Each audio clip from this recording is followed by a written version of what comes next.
guys, and welcome back to another episode of Hanging with a Spear. We are ready to start Chapter 8 of our Harry Potter Read Aloud, Book 2. My neighbor's mowing the grass, and I'm outside, so I think he's moved to the back for the most part, but if you hear really loud noise, I'm sorry about that. I'll try to speak louder. So, here we go. This chapter is going to be about 23 minutes, so let's get started. Oh, that's exciting.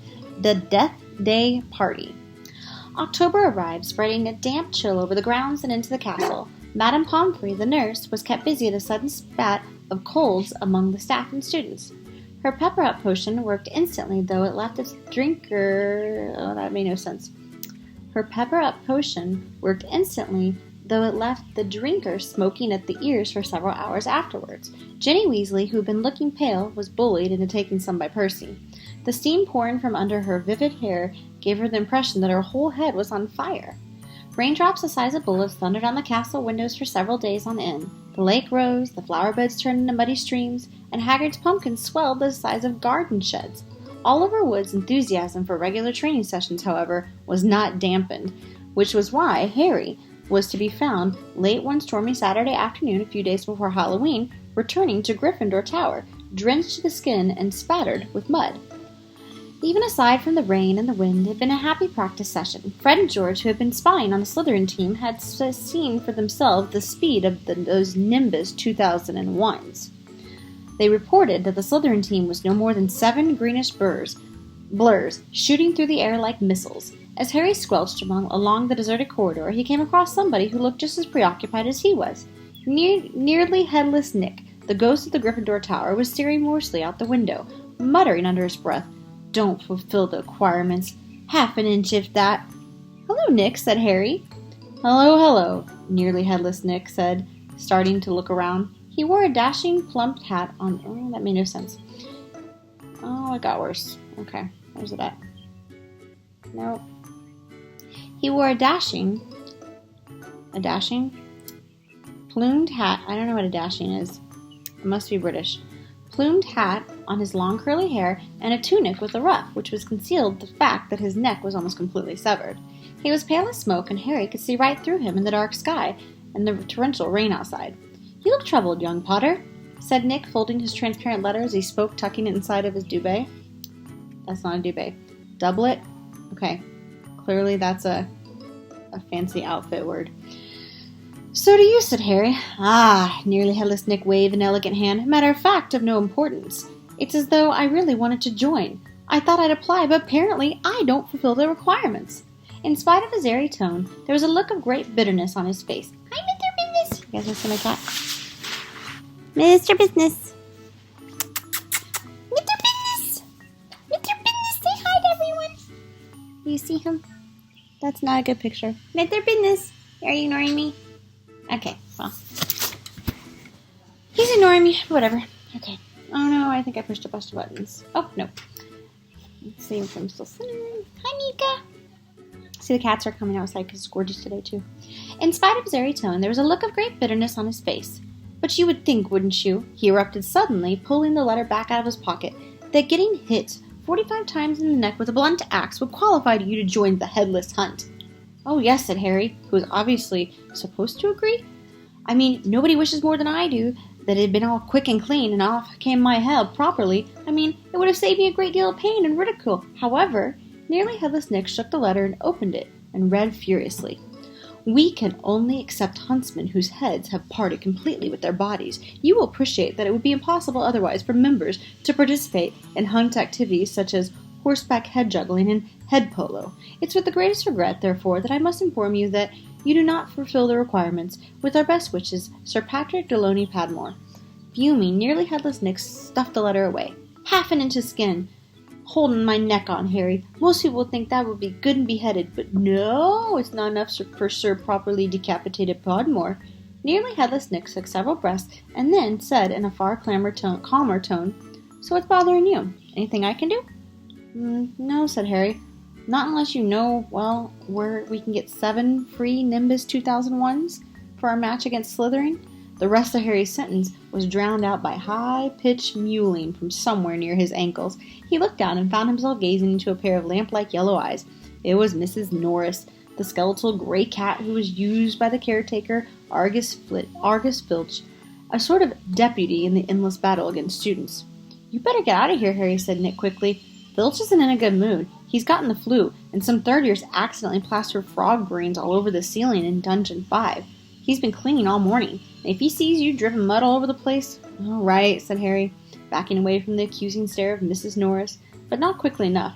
Drawn to the spot by the mysterious power that seemed to connect him with his foul cat, Argus Filch burst suddenly through a tapestry to Harry's right, wheezing and looking wildly about for the rule breaker. There was a thick tartan, T-A-R-T-A-N, tartan, scarf bound around his head, and his nose was unusually purple. "Filth!" he shouted, his jaws quivering and his eyes popping alarmingly as he pointed at the muddy puddle that had dripped from Harry's Quidditch robes. "Mess muck everywhere! I've had enough of it, I tell you. Follow me, Potter." Okay, the lawnmower is totally coming back to the front yard by my neighbor, so I'll try to read really loud. So Harry waved a gloomy goodbye to nearly Headless Nick, and followed Filch back downstairs, doubling the number of muddy footprints on the floor. Harry had never been inside Filch's office before. It was the place most students avoided. The room was dingy and windowless, lit by a single oil lamp dangling from the low ceiling. A faint smell of fried fish lingered about in the place. Wooden filing cabinets stood all around the walls. From their labels, Harry could see that they contained the details from every pupil Filch had ever punished. Fred and George Weasley had an entire drawer to themselves. A highly polished collection of chains and manacles, hung from the wall behind Filch's desk. It was common knowledge that he was always begging Dumbledore to let him suspend students by their ankles from the ceiling. Filch grabbed a quill and a pot from his desk and began shuffling around looking for parchment. "Dung," he muttered furiously.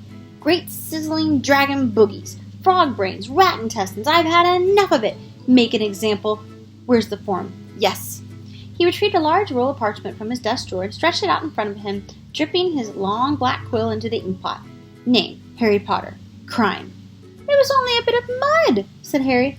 "Only a bit of mud to you, boy, but to me it's an extra hour of scrubbing," shouted Filch, a drip shivering unpleasantly at the end of his bulbous nose. "Crime, befuddling the castle.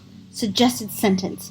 Dabbing his streaming nose, Filch squinted unpleasantly at Harry, who waited with bated breath for the sentence to fall.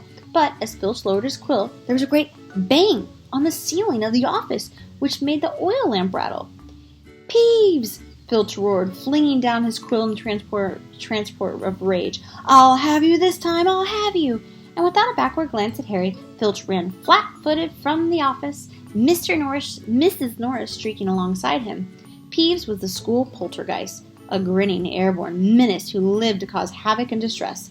Harry didn't much like Peeves, but he couldn't help but feeling grateful for his timing. Hopefully, whatever Peeves had done, and it sounded as though he'd wrecked something very big this time, that would distract Filch from Harry. Thinking that he should probably wait for Filch to come back, Harry sank into the moth-eaten chair next to the desk. There was only one thing on it apart from the half-completed form. A large, glossy purple envelope with silver lettering on the front.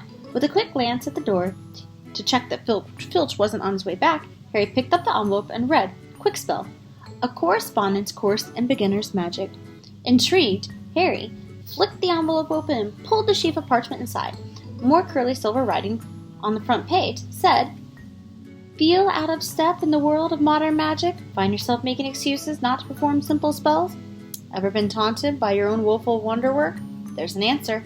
Kwikspell is an all-new, fail-safe, quick-result, easy-learn course. Hundreds of witches and wizards have benefited from the Kwikspell method.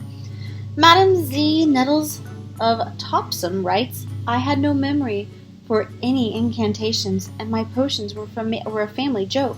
Now, after Kwikspell course, I'm at the center of attention at parties, and friends beg for the recipe of my citolation solution. Woo! Warlock DJ, Prod of Disbury, says, my wife used to sneer at my feeble charms, but 1 month into your fabulous Kwikspell course, and I succeeded in turning her into a yak. Thank you, Kwikspell. Fascinated, Harry thumbled through the rest of the envelope's contents. Why on earth did Filch want a Kwikspell course? Did this mean he wasn't a proper wizard? Harry was just reading Lesson 1, Holding Your Wand, Some Useful Tips, when shuffling footsteps outside told him that Filch was coming back. Stuffing the parchment back into the envelope, Harry threw it back on the desk, just in time as the door opened. Filch was looking triumphant. That vanishing cabinet was extremely valuable. he was saying gleefully to Miss Norris. We'll have Peeves out this time, my sweet. His eyes fell on Harry and then darted to the Kwikspell envelope, which Harry realized too late was lying 2 feet away from where it had started. Filch's pasty face went brick red. Harry braced himself for a tidal wave of fury. Filch hobbled across the desk, snatched up the envelope, and threw it in a drawer. Did you read? He sputtered. No, Harry lied quickly. Filch's knobbly hands were twisting together. If I thought you'd read my private...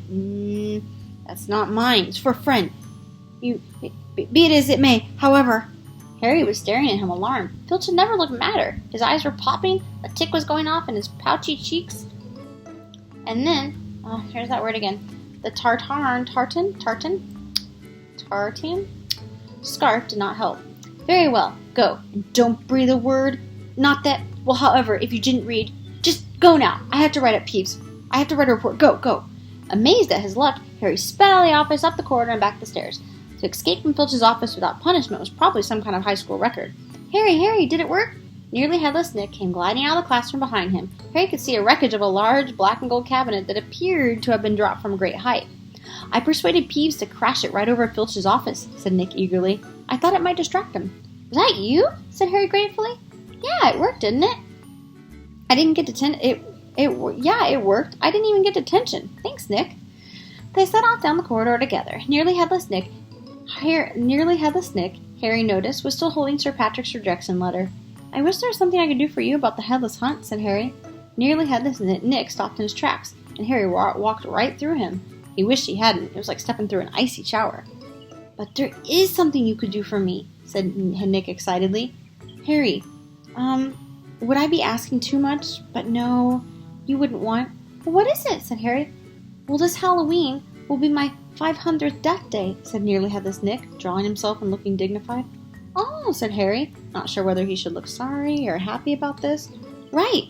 Well, I'm holding a party down in one of the roomier dungeons. Friends will be coming from all over the country. It would be such an honor if you would attend.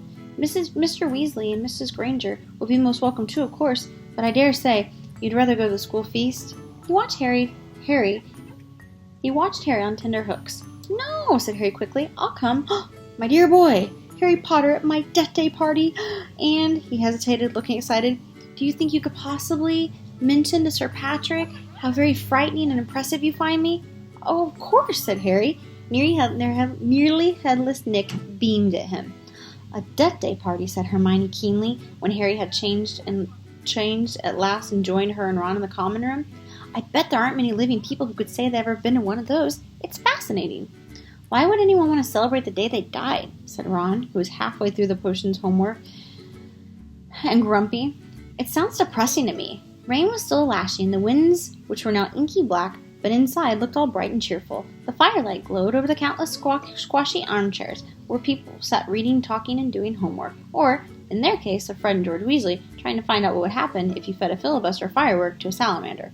Fred had rescued the brilliant orange fire-dwelling lizard from a care of magical creatures class, and it was now smoldering gently on a table surrounded by a knot of curious people. Harry was at the point of telling Ron and Hermione about Filch and the Kwikspell course when the salamander suddenly whizzed into the air, emitting loud sparks and bangs, and whirled wildly around the room. The sight of Percy bellowing himself hoarse at Fred and George, the spectacular display of tangerine stars showering from the salamander's mouth, and the escape into the fire with accompanying explosions drove both Filch and the Kwikspell envelope from Harry's mind.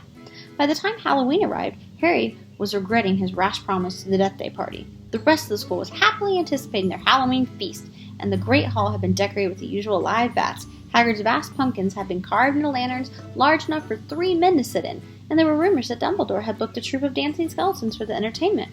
A promise is a promise, Hermione reminded Harry bossily. You said you go to the Death Day party. So at 7 o'clock, Harry, Ron, and Hermione walked straight past the doorway to the packed bright hall, which was glittering invitingly with gold plates and candles, and directed their steps instead toward the dungeons. The passageway leading to Nearly Headless Nick's party had been lined with candles too, though the effect was far from cheerful. These were just long, thin, jet-black tapers, all burning bright blue, casting dim, ghostly light over their own living faces. The temperature dropped with every step they took. As Harry shivered and drew his robes tightly around him, he heard what sounded like 1,000 fingernails scraping on an enormous blackboard. Is that supposed to be music? Ron whispered. They turned the corridor and saw nearly headless Nick standing at the doorway hung by black velvet drapes. "My dear friends," he said mournfully, "welcome, welcome. I'm so pleased you could come." He swept off his hat, his plumed hat, and bowed to them inside. It was an incredible sight. The dungeon was full of hundreds of pearly white translucent people, mostly drifting around in a crowded dance floor. Oops, went too far. Waltzing to the dreadful quivering sound of 30 musical saws played by an orchestra on a raised black-draped platform. A chandelier overhead blazed midnight blue with thousands more black candles. The breath rose in a mist before them. It was like stepping into a freezer. "Shall we have a look around?" Harry suggested, wanting to warm up his feet.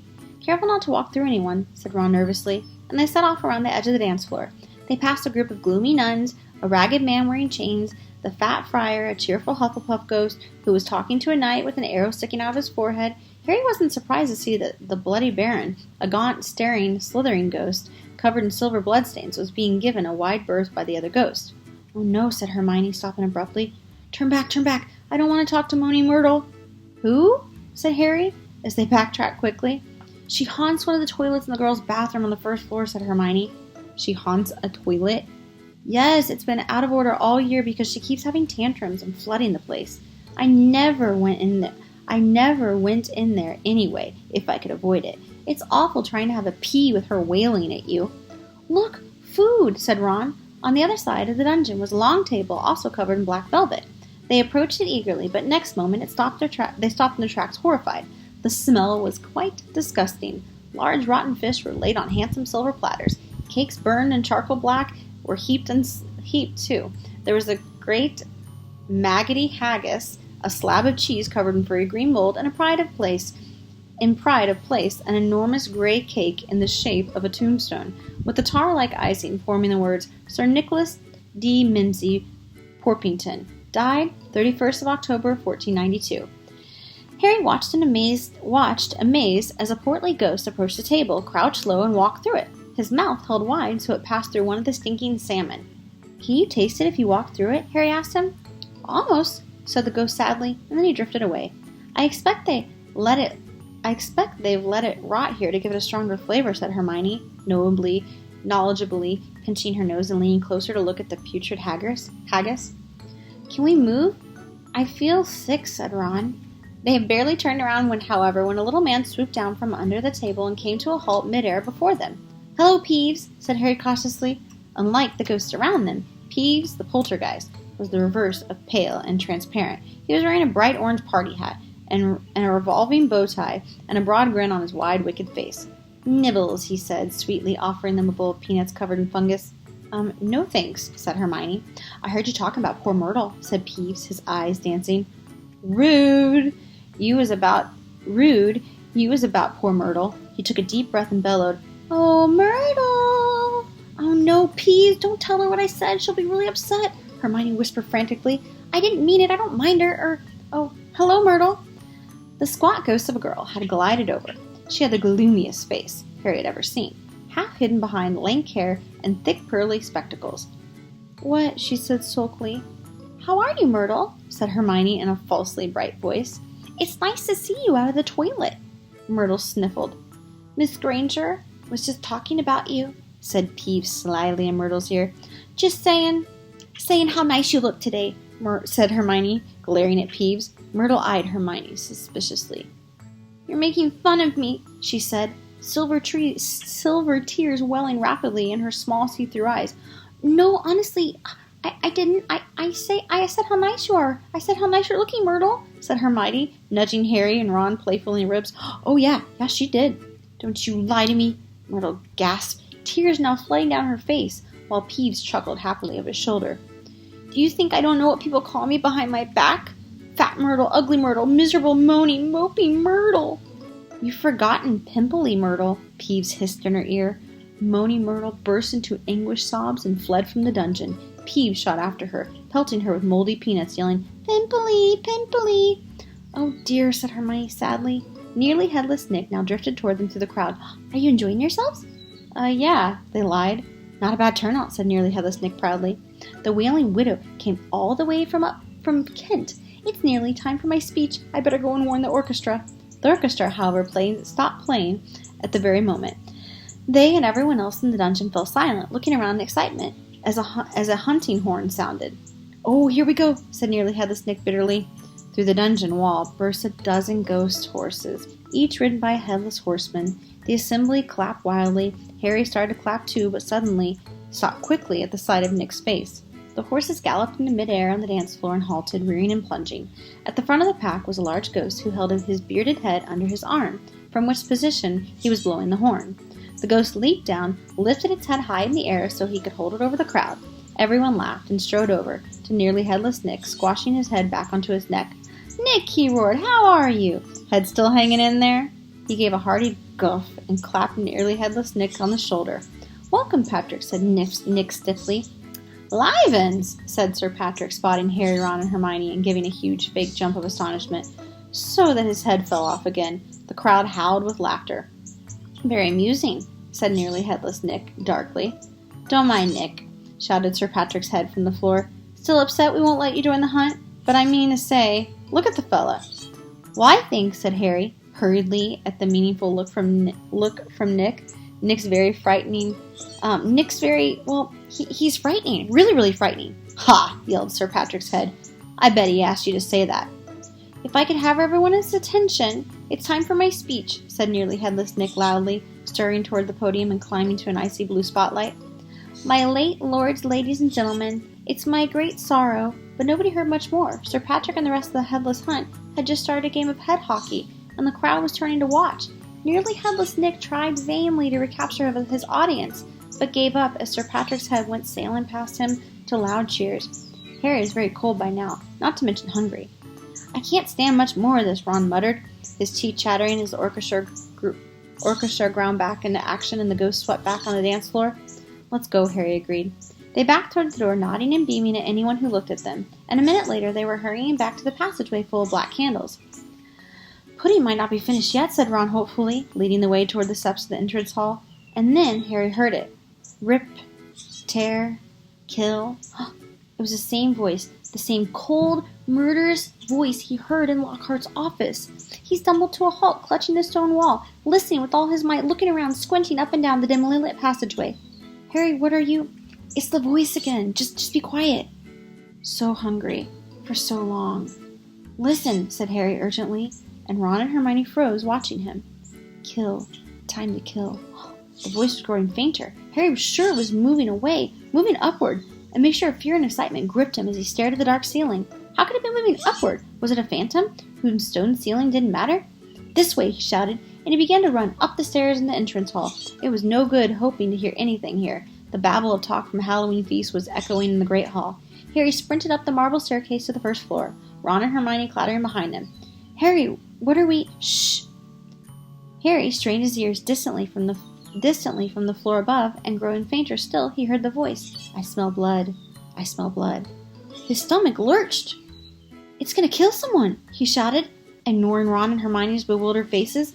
He ran up the next flight of steps 3 at a time, trying to listen over his own pounding footsteps.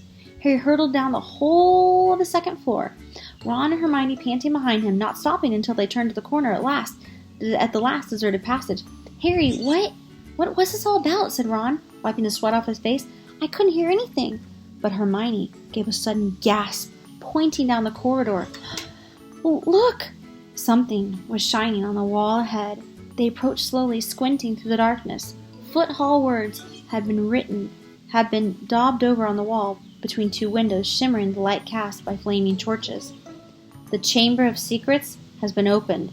Enemies of their heir, beware." "What's that thing hanging from underneath it?" said Ron, with a slight quiver in his voice. As they edged nearer, Harry almost slipped. There was a large puddle of water on the floor. Ron and Hermione grabbed him, and they inched away, the message in their eyes fixed on the dark shadow beneath it. All 3 of them realized at once what it was, and leapt backward with a splash. Now, before I read this, I just want you to know I've read this before, and it sounds horrible and sad, but just so you know, it's a magic book. First of all, it's not true. Second of all, it works its way out, and it's not as sad and horrible as you think, but you'll have to wait till the next chapter to figure that out. So just a disclaimer, because I think it's kind of sad. Mrs. Norris, the caretaker's cat, was hanging by her tail from the torch bracket. She was stiff as a board, her eyes wide and staring. For a few seconds they didn't move. Then Ron said, "Let's get out of here." "Well, shouldn't we try to help her?" Harry began awkwardly. "Trust me," said Ron. "We don't want to be found here." But it was too late. A rumble, as though a distant thunderstorm, told them that the feast had just ended. From either end of the corridor where they stood came the sound of hundreds of feet climbing the stairs, and the loud, happy talk of well-fed people. Next moment, students were crashing the passageway from both ends. The clatter and bustle of the noise died suddenly as the people in front spotted the hanging cat. Harry, Ron, and Hermione stood alone in the middle of the corridor, as silence fell among the mass of students pressing forward to see the grisly sight. Then someone shouted through the quiet, "Enemies of the air, beware! You'll be next, mudbloods!" It was Draco Malfoy. He had pushed to the front of the crowd, his cold eyes alive, his usually bloodless face flushed as he grinned at the sight of the hanging, immobile cat. Like I said, just wait till the next chapter, and it's not as creepy as you think. But I don't want to give too much away. But just know, it doesn't really, first of all, it didn't really happen, and second of all, something good might happen. We will read chapter 9 next time, and it's titled The Writing on the Wall. It has a little picture too. Ooh. Okay. Alright, you guys have an awesome day. I love you very much. I think about you all the time, and I can't wait to see you again.